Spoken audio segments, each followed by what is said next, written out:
Hello, I'm Judith Rowland-Jones, Head of Curriculum for Languages. A very warm welcome to today's webinar, which is an introduction to our new draft GCSE German specification.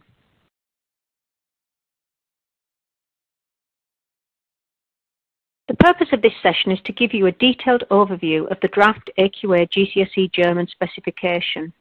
This draft specification and our specimen materials are currently with Ofqual and will be accredited in time for the start of next term. As you will know, French is already accredited, so the assessment model, format of the papers and the assessments, and the assessment criteria are already approved, so we know these won't change. What is different, of course, is the German-specific material, for example, the listening and reading tasks, the speaking tasks, and the writing tasks. If you haven't already looked at the specimen papers, these are available on our website on the new GCSE German page, along with the draft specification, which contains the vocabulary list and grammar requirements. There are lots of positive things to share about our new GCSE specification today, and I also want to highlight the fantastic support package planned for AQA teachers, as well as some key dates. At the end of the webinar, there will be a chance for you to ask any questions, and Ian, Chloe, Sadaf and Marjana are joining us today from the MFL curriculum team to help you with answers, and we will share a summary of the questions with you later.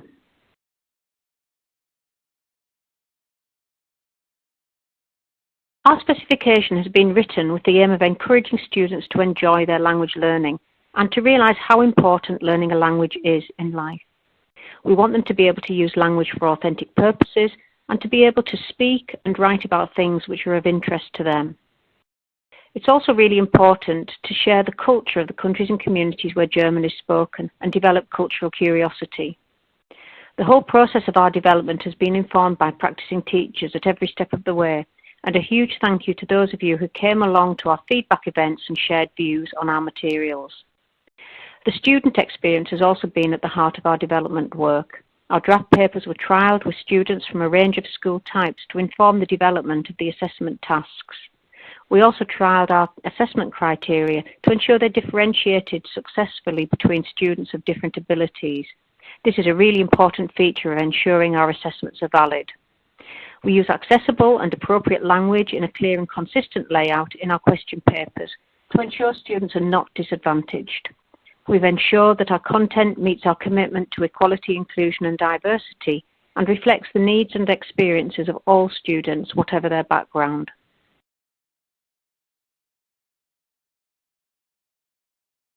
This slide summarises the format of the new exams. There are 4 tiered papers out of 50, with scaling on Paper 1 Foundation tier only. Tiered papers are an off-call requirement, and this is the same across all exam boards. The grading system is the same as we have currently, with the Grade 3 safety net retained at higher tier.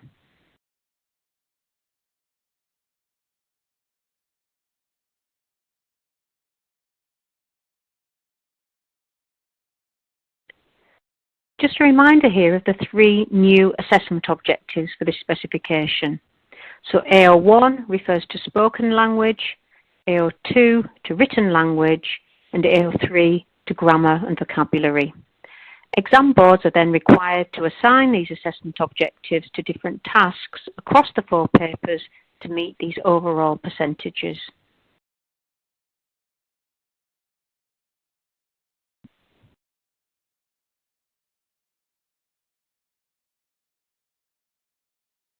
This table represents the final component weightings for the AQA specification. Most of the AO3 marks in our assessment are allocated to Paper 4. Our assessment model allocates the highest proportion of AO3 marks of any of the exam boards to the writing tasks. This is with the intention of helping students to perform at their best. AO3 is demonstrating understanding and knowledge of vocabulary and grammar. So being able to reflect on students' use of accuracy in their writing tasks is much easier to do in Paper 4 than in Paper 2 speaking. Students can develop the correct exam technique to check their work carefully in their writing exam and improve their chances of scoring higher marks. We've also got a fully equal split of AO2 and AO3 in Paper 4, so this assessment model gives a very good balance across the 4 papers in terms of allocation of the different assessment objectives across the tasks. The student experience has been a key focus in our development.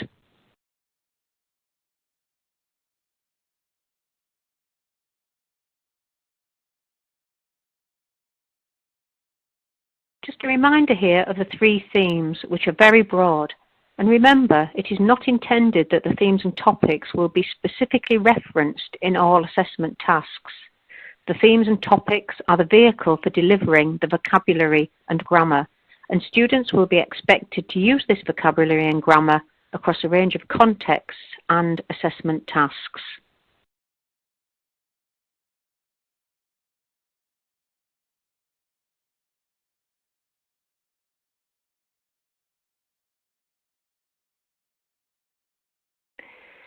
This slide highlights the key points about the grammar requirements, and these are the same for all exam boards. The main point here is that it is receptive and productive knowledge in this specification. We will be producing a great resource for you which will summarise the grammar requirements and provide you with clarity on the requirements for the different tiers. Sound symbol correspondences, SSCs, are tested in the dictation and the reading aloud specifically.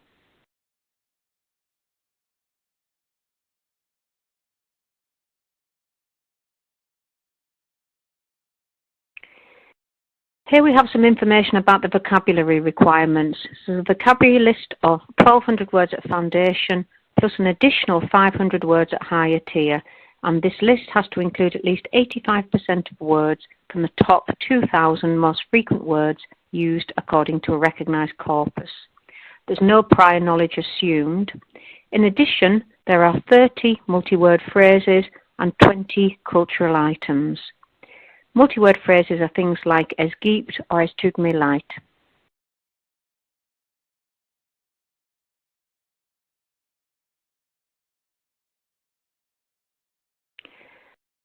So here are some more of the vocabulary requirements.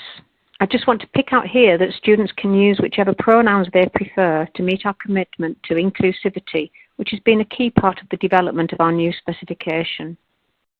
The last bullet point mentions the interactive vocabulary list, which has proved to be very popular, and we've had some fantastic feedback.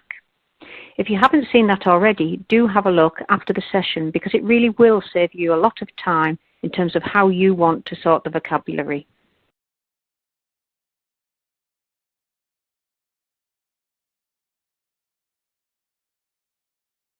Here we have some more information about vocabulary.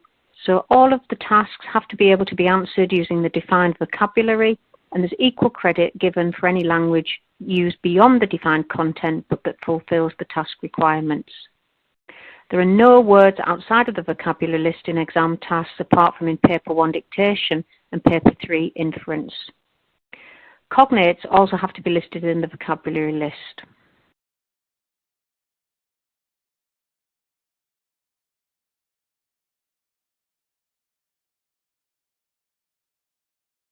Some further information around the vocabulary requirements for reference, around glossing and use of proper nouns. So glossing is providing the English meaning of a word alongside the stimulus text. And in terms of proper nouns, a proper noun like Berlin would be classed as easily understood, but something like München would be glossed.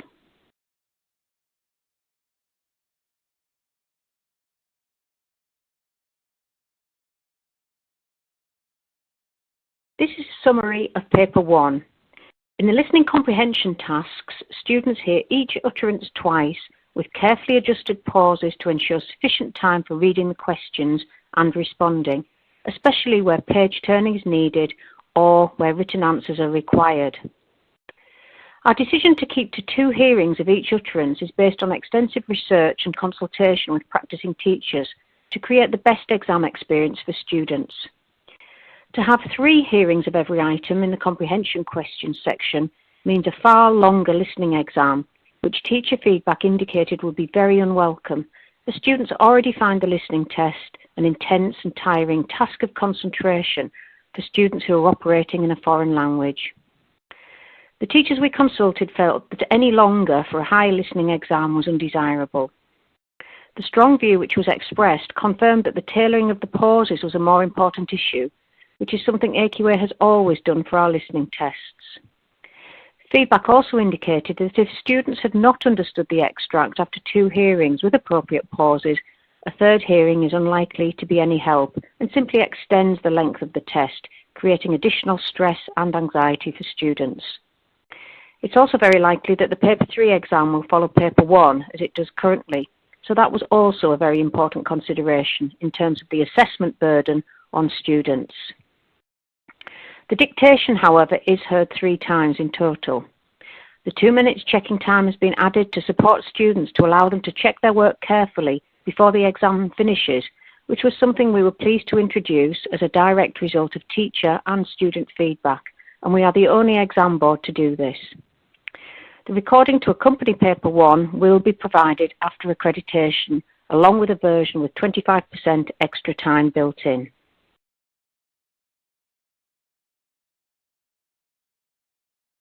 The AQA papers focus on shorter chunks of language to avoid placing a burden on students' memory, and this makes the tasks more accessible, particularly at foundation tier. This helps students move through the paper confidently, avoiding them losing their place in the test, and provides clarity on which questions are answered from each piece of language they hear. Our questions avoid negative constructions where possible for clarity and also for the purposes of accessibility.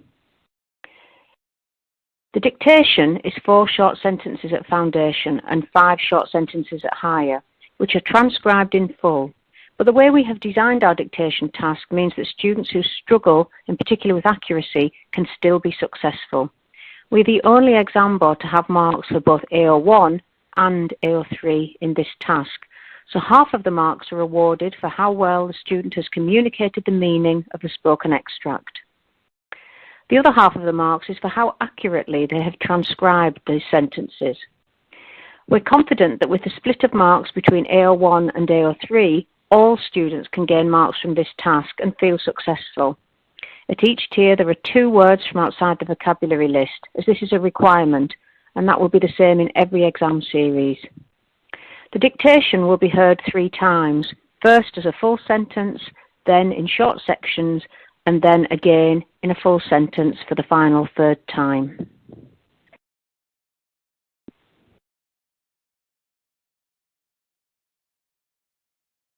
Here are the dictation sentences for German, with the 2 words from outside the vocabulary list shown in red. The words chosen from outside of the vocabulary list are accessible words with sounds students are likely to have come across as part of teaching and learning, or from their Key Stage 3 learning. The forward slashes show how the sentence will be split when it is heard in short sections. There is a good range of different sounds within these sentences.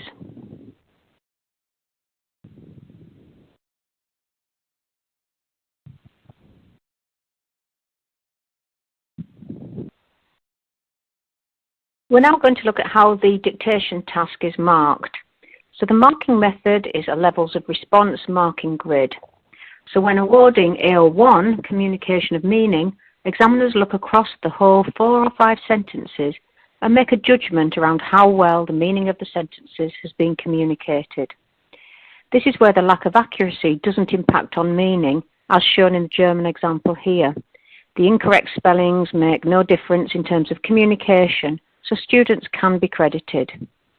This makes the task accessible to even the lowest attaining students. Gaps are treated like inaccuracies, and that encourages students to have a go at all of the words, because attempts are better than gaps, because some of it might communicate, even if it is very inaccurate.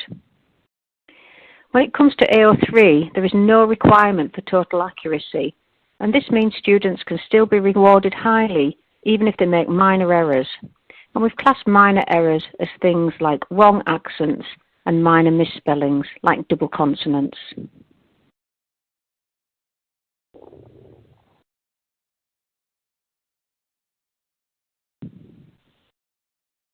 Here are the accredited criteria for both assessment objectives for foundation tier as an example.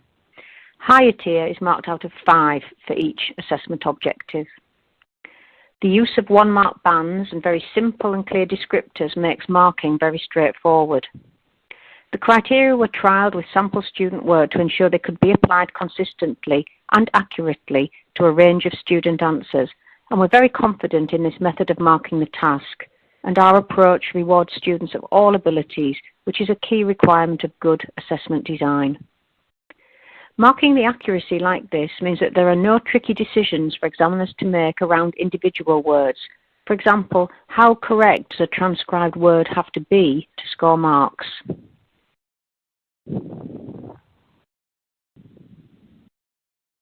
This is one of the example marked responses from the mark scheme on our website, and there are more for you to look at to help you understand how the marking will operate in practice. There's no need for students to worry about getting everything totally accurate in order to score marks. This student, despite missing a bit out in sentence 3 and a few incorrect spellings, still gets 3 marks out of 4 for AO1, communication of meaning. The mark for AO3 reflects the fact that there are some grammatical errors, but the student still gets 3 out of 4 for AO3. Overall, this student scores 6 marks out of a possible 8 for this task. The way this task is designed means that students of all abilities will be able to gain credit, and it can remove potential anxiety students might have about getting everything totally accurate to get marks. This will also encourage those students who struggle to attempt all of the dictation instead of just leaving gaps.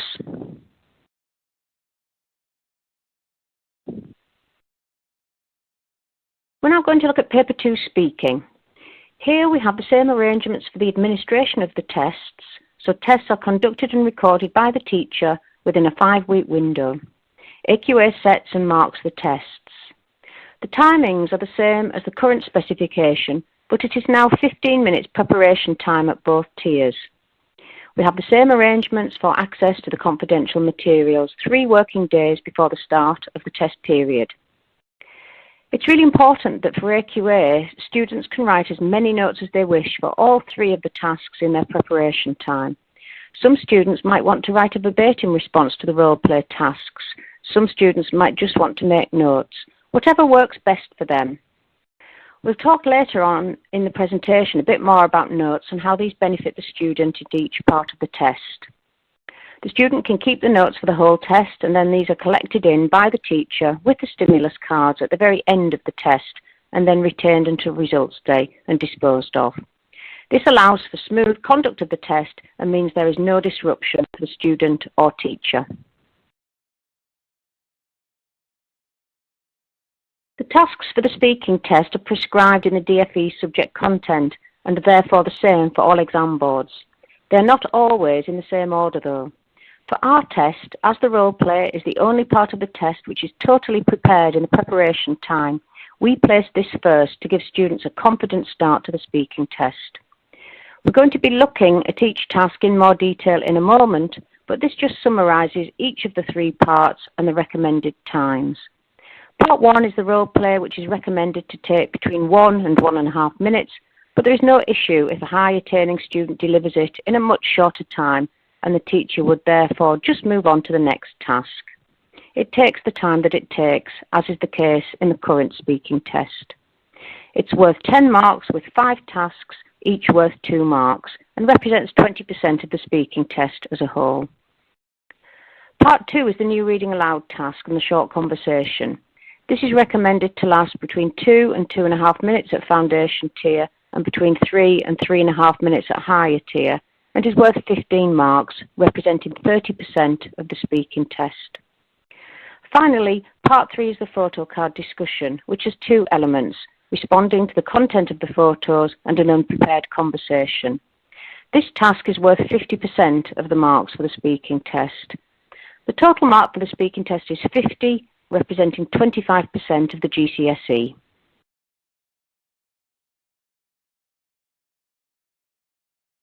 There is no requirement to time or adhere strictly to the time recommended for each individual section of the test, but recommended timings are summarised here, and teachers are expected to give students the opportunity to respond fully to all tasks. It means the teacher only needs to start timing the test at the beginning, and the timer doesn't need to be paused at any stage. This useful table is provided in the specification and in the Paper 2 Teacher's Booklet for reference.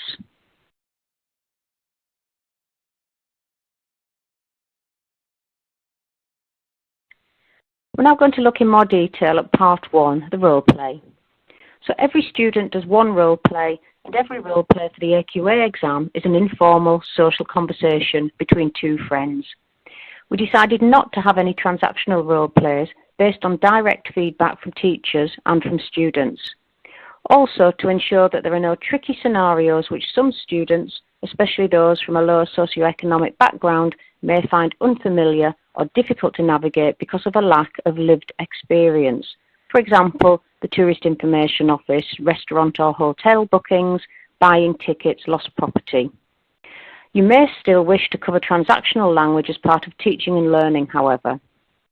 This makes the task more accessible and removes a lot of the worry students have about being faced with a task they don't really understand or have experience of. So students will be able to go into the test feeling confident that the content of the role play will be something which is familiar from the themes and topics, and know that they have the vocabulary and grammar to fulfill the tasks confidently. Each role play has a question task, which is a requirement of the DFE subject content, and this question can come at any point in the role play depending on the context.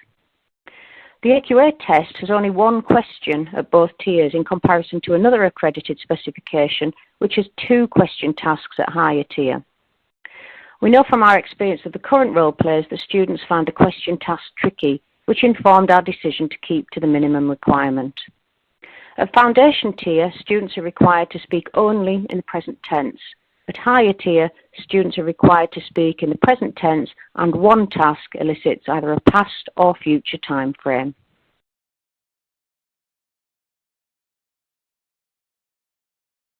I think we're all pleased to see the bullet point tasks in English in this specification, which avoids the potential for students to misinterpret the task. We've used very accessible language in the English bullet points to ensure they are straightforward and clear to students. All of the tasks can be answered from the prescribed vocabulary and grammar, but students can respond using words from outside the list if they wish, and this is credited equally. For example, if a student is asked what their favourite sport is, they can answer badminton, even though badminton is not in the vocabulary list.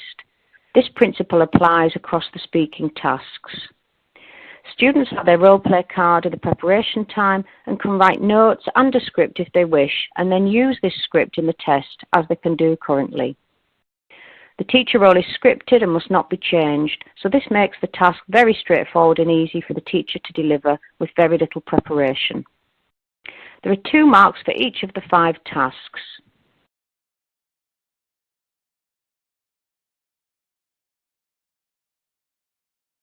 Here we have an example from the draft specimen paper. You can see the very clear instructions to candidates in accessible language. They're instructed to use the do form, but if they want to use formal address they can, there's no penalty. You can see the reminder that each task needs a verb for 2 marks, and the question mark clearly indicates the question task. Our mark scheme also makes it clear that once a student has fulfilled a task, any other information they might provide is ignored for marking purposes. So for the second task here, if a student replied, "I love maths because it's interesting," the first part of the response, "I love maths," fulfills the task for 2 marks. Just maths with no verb would score 1 mark. So there's lots of clarity for students in their preparation time about what they need to prepare to be successful. You can look at the Publish Mark scheme on our website for more clarification and examples of the mark scheme for the role play tasks.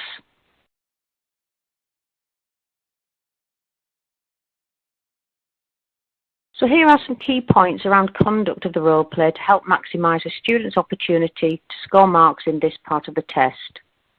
There's no need to time the role play, and you start the role play using the introductory text provided in the teacher's role. Ask the 5 questions exactly as they are printed in the teacher's script without changing the wording. You can repeat a question if a student hasn't responded, but if a student doesn't respond after repetition, we would suggest you move on to the next question.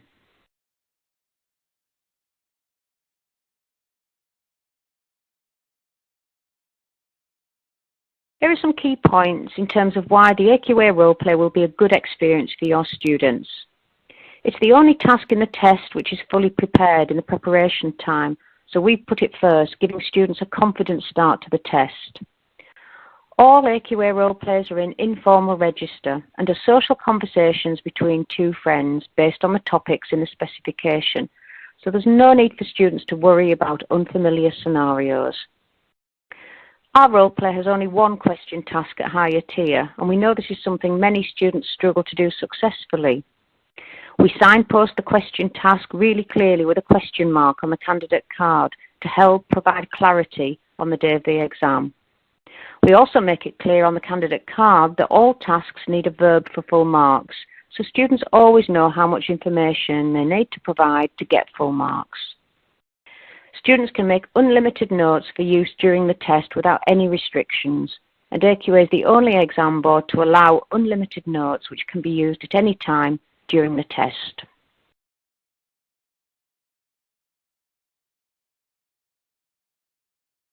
We're now going to look at part 2 of the speaking test, the reading aloud and short conversation. So this part of the test is divided into 2 sections. Reading aloud of the text, so that's 35 words at foundation and 50 words at higher tier as a minimum, and then answering 4 compulsory questions specified in the teacher's booklet. Each student does 1 reading aloud task allocated according to the sequence chart. Each text is based on a topic from one of the themes. All words used in the text are from the prescribed vocabulary list, and each text tests a range of sound symbol correspondences. There are 9 texts and questions set at each tier in every exam series.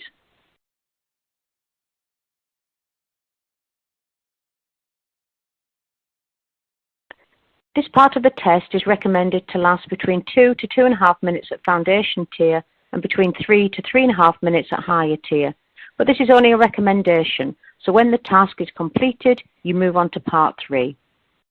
A student can self-correct or even restart the reading aloud task if they wish, and there is no limit on how many times, but the teacher needs to be mindful of the timing impact on part 3 of the test, which is worth 50% of the marks. A student who spends much longer than the recommended time on part 2 could have a shorter opportunity to fulfill part 3. The criteria are the same at both tiers, so differentiation is by task for the questions, and we will ensure that the question paper setting process makes sure that tasks are of the appropriate level of demand. The response to the 4 questions is marked as a whole, not for individual questions, so there's an opportunity here in the AQA test for students to gain quite a few marks responding to some straightforward and accessible questions using the vocabulary and structures from the text if they want to.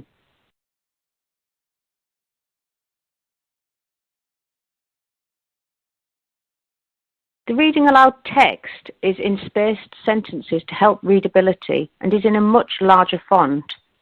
We wanted to make sure that the reading aloud task was deliverable in all schools, no matter their resources, size or number of students. For the AQA test, students cannot annotate the candidate card they're given in the preparation time.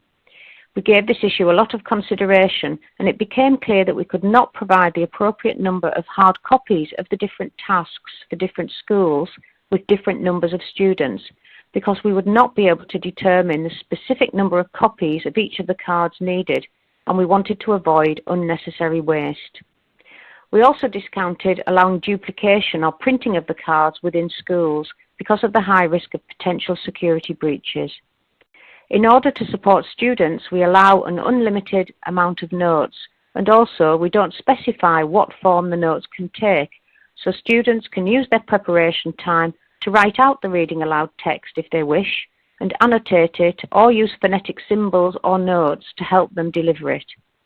They have 15 minutes in this exam for their preparation time instead of 12, so there is time to do this. We're going to look at an example in a moment. The reading aloud text cannot be practiced out loud in the preparation time, but students can restart their reading aloud in their exam if they stumble or they can self-correct individual words, and it's the final version which is marked. Being able to restart this task can really help students' confidence and reduce anxiety on the day of the exam. So because of this flexibility, a rehearsal isn't needed. AQA is the only accredited exam board to allow students to restart or self-correct.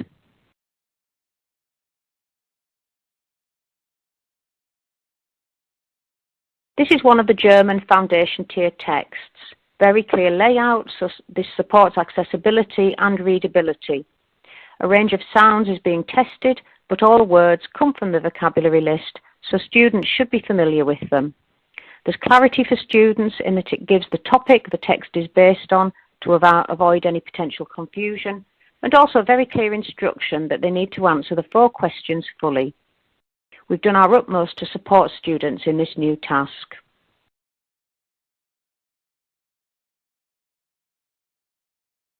This is an example of how a student might annotate their own version of the reading aloud text we looked at a moment ago, using a more phonetic way of reminding themselves about key pronunciation. It's up to students to decide what works best for them, and this will be part of exam technique.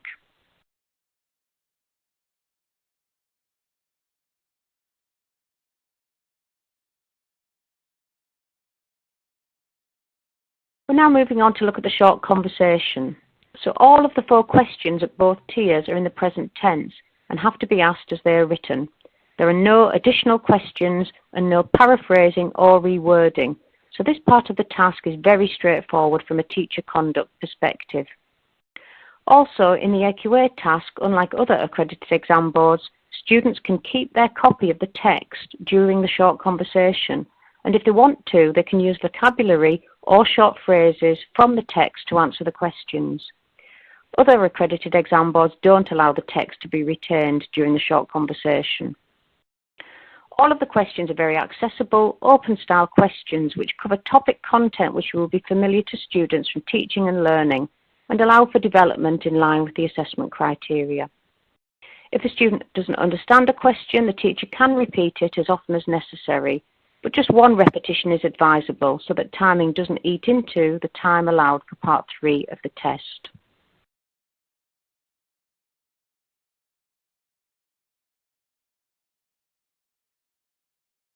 Here is an example of the compulsory questions for Foundation Tier Task 5. So these are 4 very accessible and straightforward questions which even the lowest attaining students should be able to respond to. The questions cover aspects of the specification topics which should be familiar to students. Coverage of common question words will be something teachers can focus on as part of teaching and learning and exam technique, so students can feel confident in their exam. These questions will cover things like opinions, preferences, points of view, so very similar to the sorts of questions you would practice in class. There are 10 marks available for responding to these accessible and straightforward questions.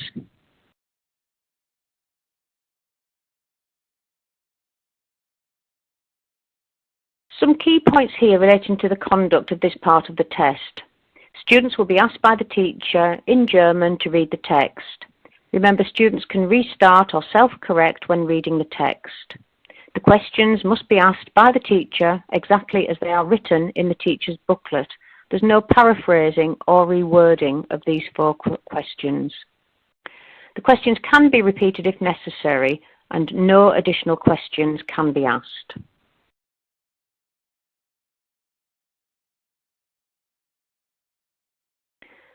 So here are 5 key points in terms of why the reading aloud task for AQA will be a good experience for your students. The texts are in a large font size and spaced sentences to aid readability and legibility. There are no limits on notes, so students can use the preparation time to write out the reading aloud text and annotate it to help them deliver it in the exam, using symbols or phonetic spellings if they wish. In the AQA task, students can keep the text during the short conversation and use vocabulary or short phrases to answer the questions, and we're the only accredited exam board to allow this. All of the 4 questions at both tiers are very accessible, open-style questions which cover topic content which will be familiar to students from teaching and learning, and they allow for development in line with the assessment criteria. In our task, there are 10 marks for the short conversation and 5 marks for reading the text, so there is a greater focus here on communication.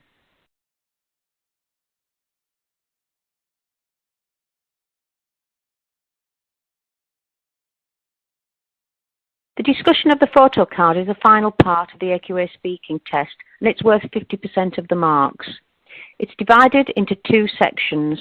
Firstly, the student describes the content of the photos for 5 marks, and the second part is an unprepared conversation worth 20 marks. Each student prepares one photo card which contains 2 related photos from one of the themes. They can make unlimited notes, and these notes can be used at any time during the task. When the materials were trialled with students, they produced a vast amount of notes in the preparation time, and teachers felt very strongly that there should be no limits in amount, type or format of the notes, because different students have their own preferred method, so it's important they have access to whatever notes they need to be successful. This is unlike the other exam boards where there are limits, for example, one side of A4 for the whole test. The card is allocated according to the sequence chart, and this part of the test comprises the response to the content of the photos, and the unprepared conversation is recommended to last between 4 and 5 minutes at foundation tier and between 6 and 7 minutes at higher tier.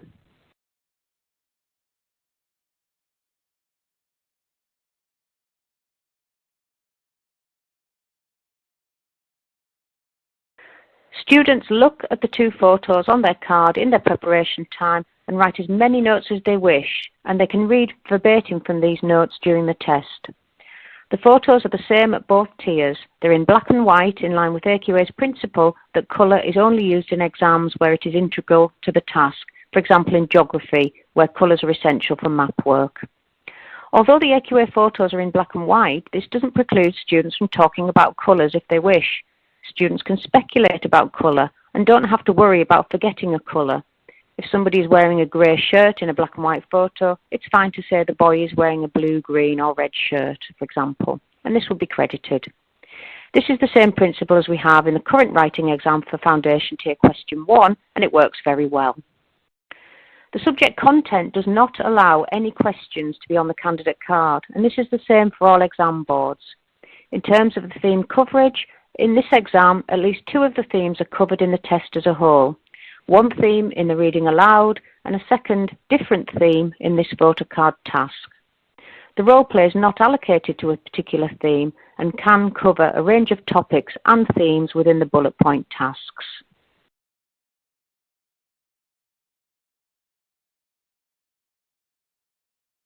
The response to the content of the photos is worth 5 marks, and the marks are for communication only, not quality of language.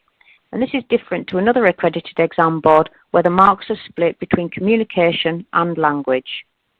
The first question will always be, tell me about the photos, and students can use their notes to respond to this and read from their notes if they want to. Unlike other exam boards, there are no compulsory bullet points or specific points to be included for the description of the photos, so students can say anything relevant, focusing on areas they feel confident about in terms of the vocabulary they know. This is a very accessible task for all students.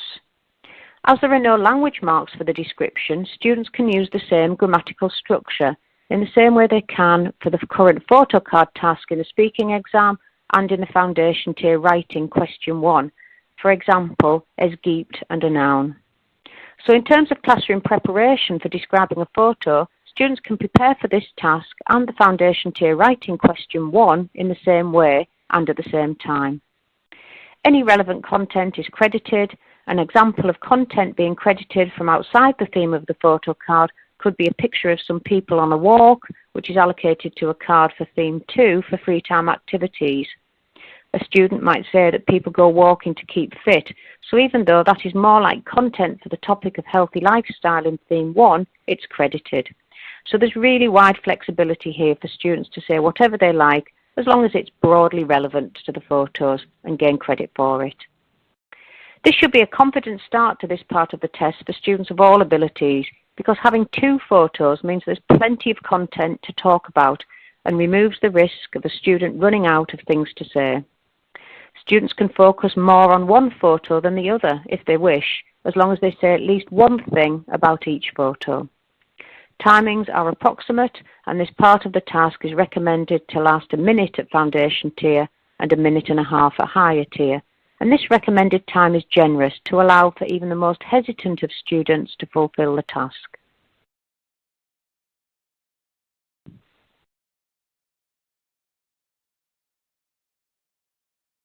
This is an example of the instructions given to candidates on their photo card, and you can see this in the specimen papers. It's very clear what they need to do. It reminds them that they've got to say at least one thing about each photo, and also that they can use their notes during the test.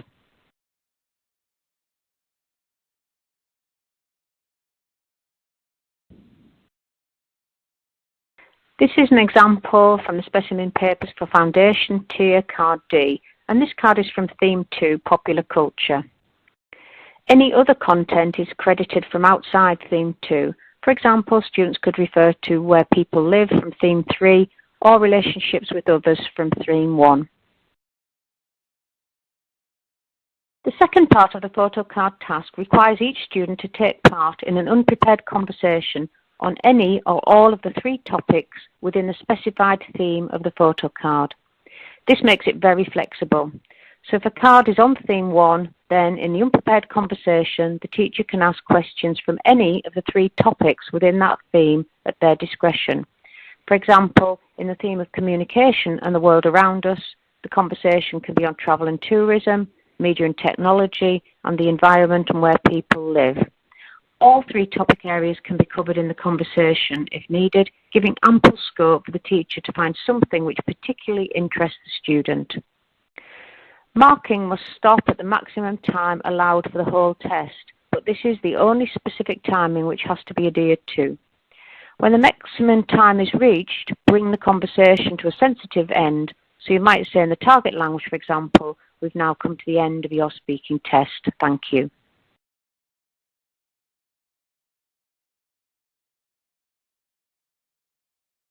There are no requirements around covering a specific number of topics or a specific amount of time on a topic, and this makes the AQA unprepared conversation very student-friendly, as this flexibility means that teachers can tailor their questions to the interests and abilities of the students they're testing. They can avoid any potentially sensitive topics for individual students, for example, a student who doesn't have the opportunity to go on holiday or who might have some sensitive health issues. This open and unrestricted format allows students to show their speaking skills to the best of their ability within the time.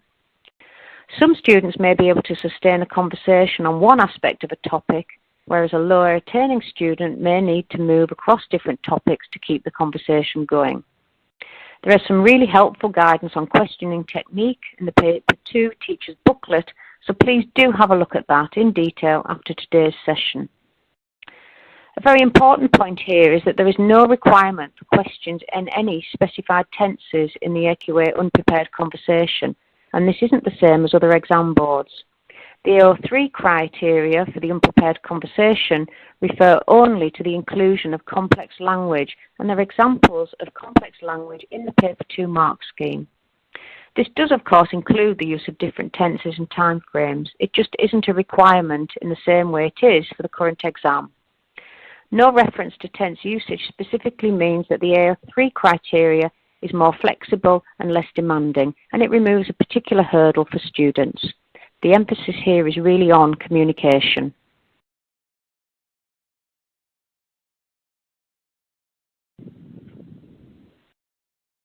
There's some very good advice here around conduct of the unprepared conversation, which is very similar to what we have for the current specification. Tailoring questions to different students in terms of their interests and strengths is important. So if they're keen on sport and they have a card from Theme 2, ask them about it and use open questions to provide opportunities for more extended responses. For example, tell me about your favourite sport, and then use follow-up questions to generate a flow of conversation. For example, when do you do it? Who do you do it with? And what other sports do you like? Are there any other sports you'd like to try? Be mindful of any sensitive topics for individual students to give them the best possible opportunity to show their speaking skills to the best of their ability. And be sensitive when ending the test to avoid an abrupt cut-off.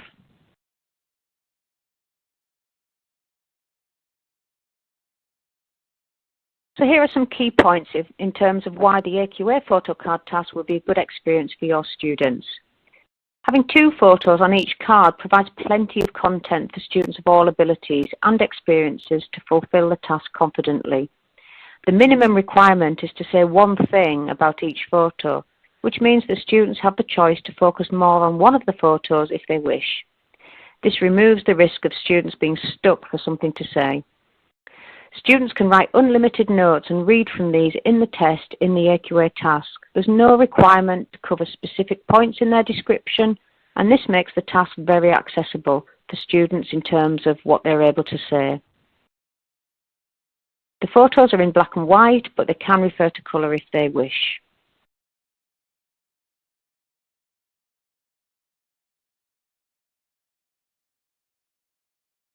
In the AQA task for description of the photos, there are no AO3 marks, so that's marks for knowledge of vocabulary and grammar. So students can just focus on communication and use the same grammatical structure if they wish. Practicing for this task is also good practice for the writing task at foundation tier in question 1. In the AQA unprepared conversation, there is no requirement for questions in any specified tenses. The AO3 criteria refer only to the inclusion of complex language at higher tier. This means the AO3 criteria is less demanding. In the AQA unprepared conversation, there are no compulsory questions, and the scope of the conversation can focus on any or all of the 3 topics for the theme, which are very broad.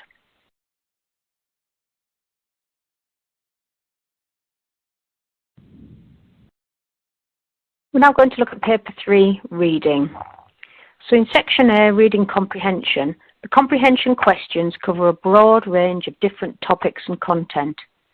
We focused on building cultural capital and celebrating cultural diversity within the context of the reading stimulus texts to inspire and broaden students' knowledge of the German-speaking culture and communities.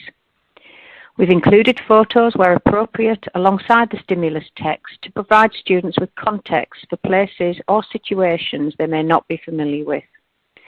We've also used the rubric to add helpful context to support students. For example, you read Katja's blog about Bernberg, her village in Austria, and there is a picture of the village. Our questions avoid negative constructions for clarity and for the purposes of accessibility. Translation is in sentences rather than a passage to make the task more accessible, and also students are less likely to miss words out as they may do when the text is presented as a passage. We're the only exam board to have the higher tier translation as sentences. You can look at the specimen papers on our website to see the sorts of tasks we've used for this new exam.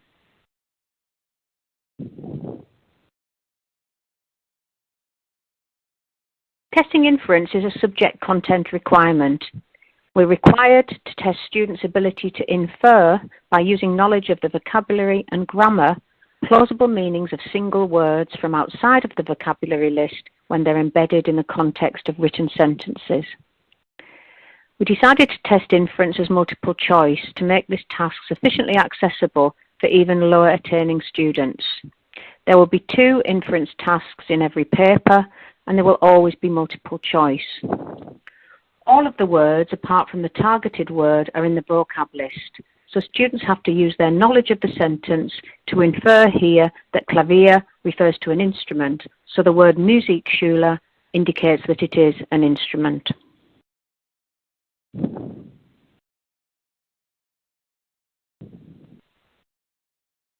We're now going to look at paper 4, the writing paper. Teacher feedback indicated that both students and teachers were happy with the format of the current writing papers and wanted a little change to the format as possible to allow students to continue to perform with confidence and to allow teachers to repurpose existing resources. We've retained as much as possible in response to this teacher feedback. Foundation tier exam duration has increased to 1 hour and 10 minutes, and the overlap question is now question 5 at foundation tier. There is a choice for students in the overlap question and in higher tier question 3, as there is in the current specification.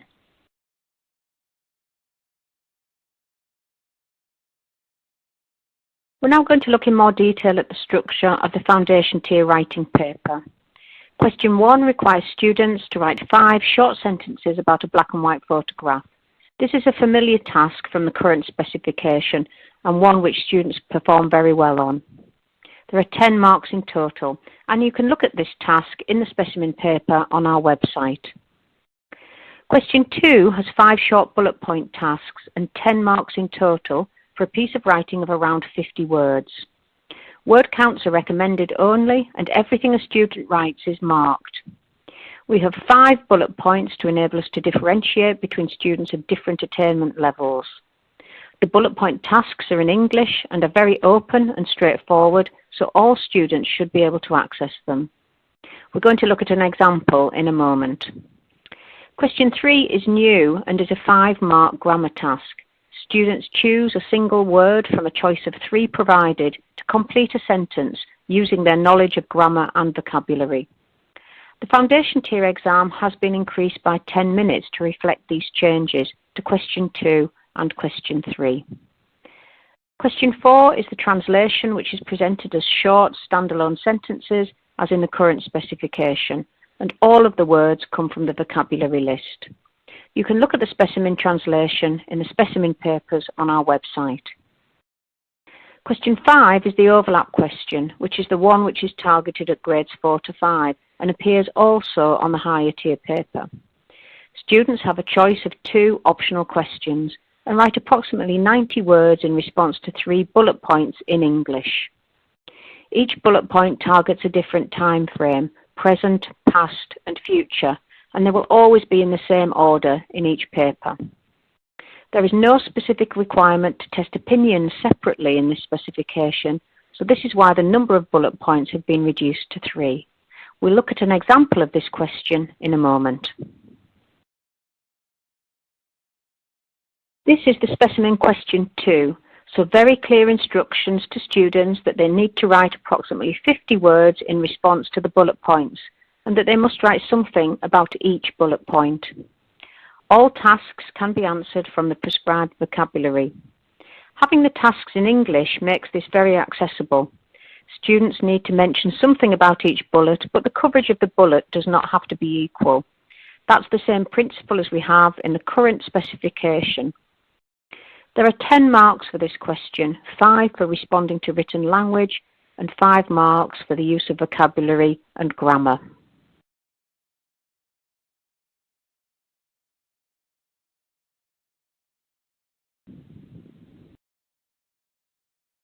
Here we have an example of the new question 3.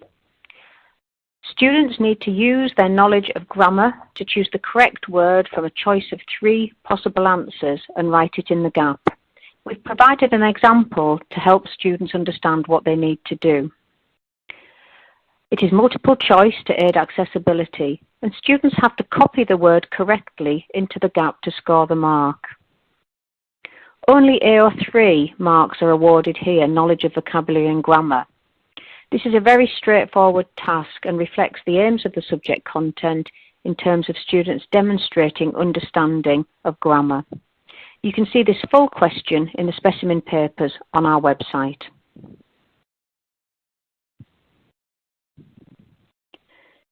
This is one of the overlap optional questions from the specimen paper, a very accessible and popular topic. The bullet points target the 3 time frames and will always be in this order: present, past, future. So there's clarity there for students. Even though the tasks are in English in this specification, it's still helpful for students to know that the tasks are in that order. There are 10 marks for responding to written language and 5 marks for knowledge and application of vocabulary and grammar. You can see the other optional question in the specimen papers.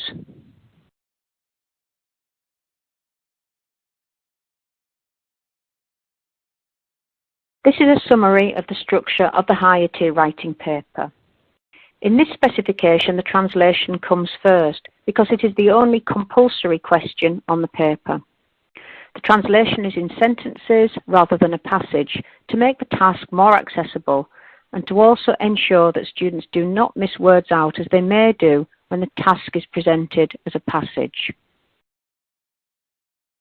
AQA is the only accredited exam board to have the higher tier translation as sentences, which we feel is very supportive to students. Question 2 is the overlap question targeted at grades 4 and 5. We looked at that a moment ago. Question 3 is the more open-ended writing task where students respond to 2 bullet points and write approximately 150 words. During our consultation with teachers, there was clear support to retain the scope of having just 2 very open bullet points to allow students to develop their responses freely and creatively. The first bullet point will always be in the present tense, and the second bullet point in a time frame other than the present, and this will be the same in each exam series. There are 25 marks for this question, representing half of the marks for this paper. There are 15 marks for AO2, which is responding to written language, and 10 marks for AO3, knowledge and application of vocabulary and grammar. So this reflects the greater number of AO3 marks in writing rather than speaking to allow students to reflect on their written language and improve their accuracy.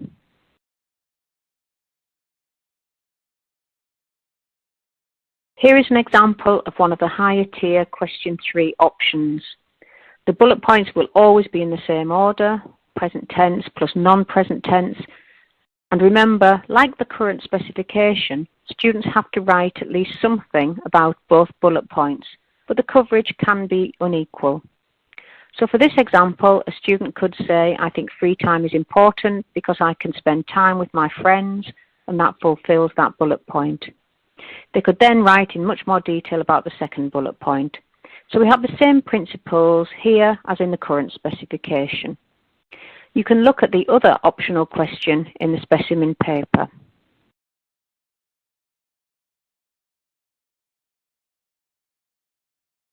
This is a summary of our resource and support roadmap available on our website. Our package has been designed with feedback from over 1,000 teachers to make sure you have everything you need to deliver the new specification with confidence. We're going to look in a moment at some highlights.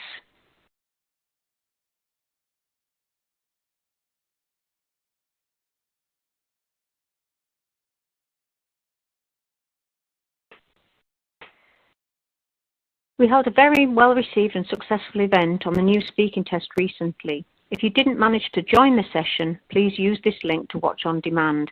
There's some very useful information and detail on the new speaking test from one of our senior associates. In September 2023, the programme of launch meetings will start to introduce teachers to our new specifications. We have both face-to-face and online meetings available. We will be producing a suggested scheme of work for 2 years for Key Stage 4 and a 3-year suggested scheme of work for Key Stage 3. We'll have a switching guide, which is a comparison between AQA and the other exam boards, an audio resource, which is an audio version of the new specification vocabulary list. So that will be a great resource for students. We'll have our tiering guide also. In January 2024, we'll have some resources for you to use at option evenings, and also the resource summarising the grammar requirements.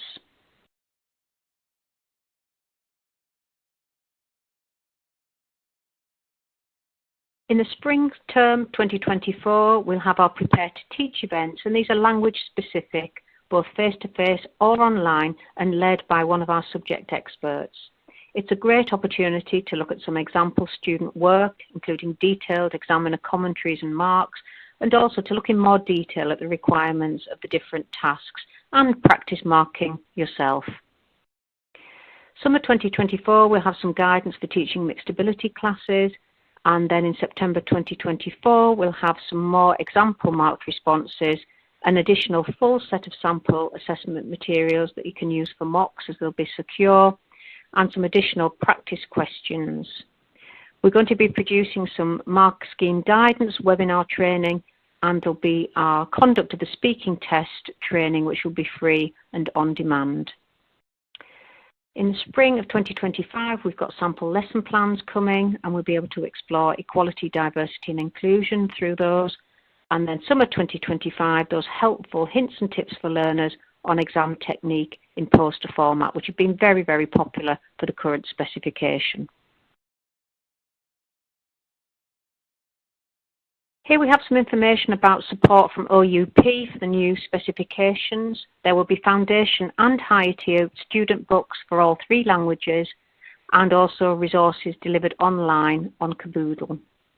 If you already subscribe, you'll have access to both courses during the transition period, and if you are interested in looking at some advanced content, you can do this by signing up at the link here at the bottom of the slide.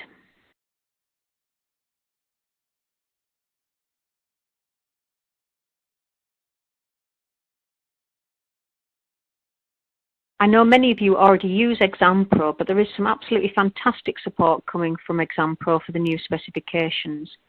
There will be a vocabulary on-screen tool for years 7 to 11, covering French, German and Spanish.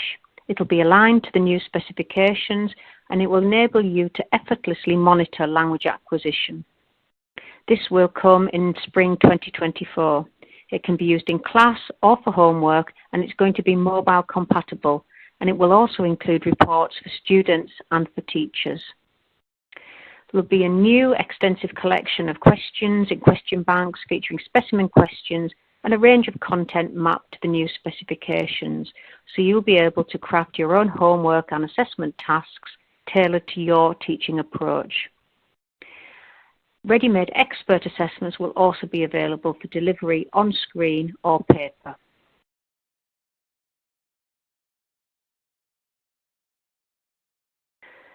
Using ExamPro will provide you with unparalleled reporting and insight at student, class, school and math level, including population analysis.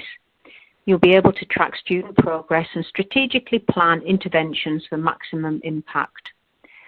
Specimen papers with mock exams will be included with a student mark entry app to save you time. There'll be tailored solutions for academies and trusts and a whole package of benefits and materials for you.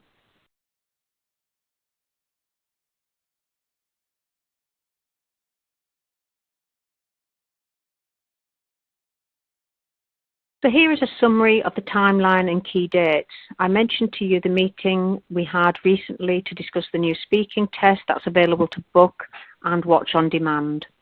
By September 2023, the final accredited specification and specimen papers will be available in school 1 full year in advance of teaching.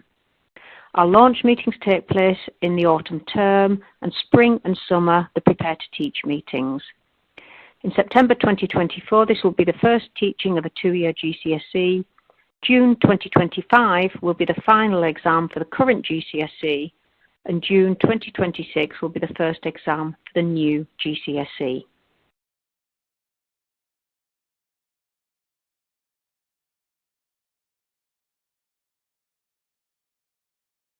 So I just want to finish off the presentation now and talk a little bit about why you should choose AQA for your students. We've worked with practicing teachers every step of the way. Learners have given their opinions on topics and themes and helped us to trial our assessments.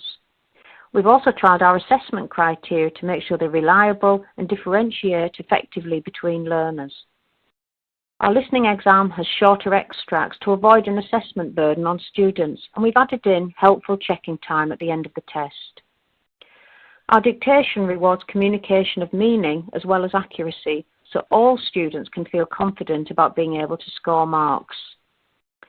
Students and teachers told us they find transactional role plays harder, so all of our role plays are informal social conversations between friends based on the topics in the specification.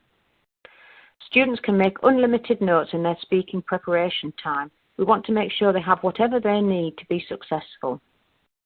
Students are allowed to restart their reading aloud task if they need to, and it will always be the final version that is marked. They can also keep the copy of the text to help them answer the questions in the short conversation.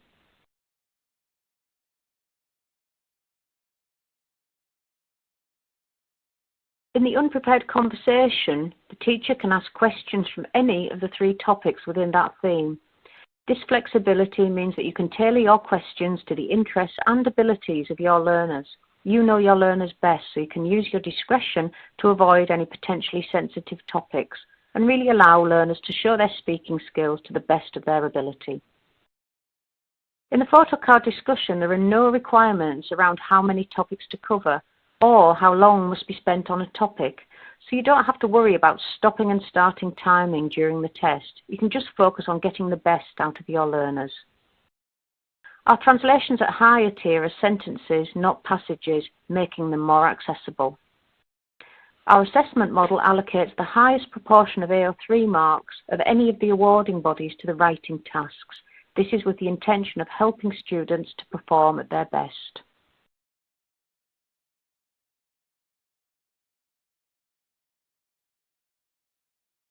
Here are our contact details, which I hope you're already familiar with. Please do get in touch with us if you have any queries following today's event. If you do want to meet with your local representative, please use this link to book a meeting and we'll be delighted to chat to you and answer any questions. These meetings are available over the summer break too.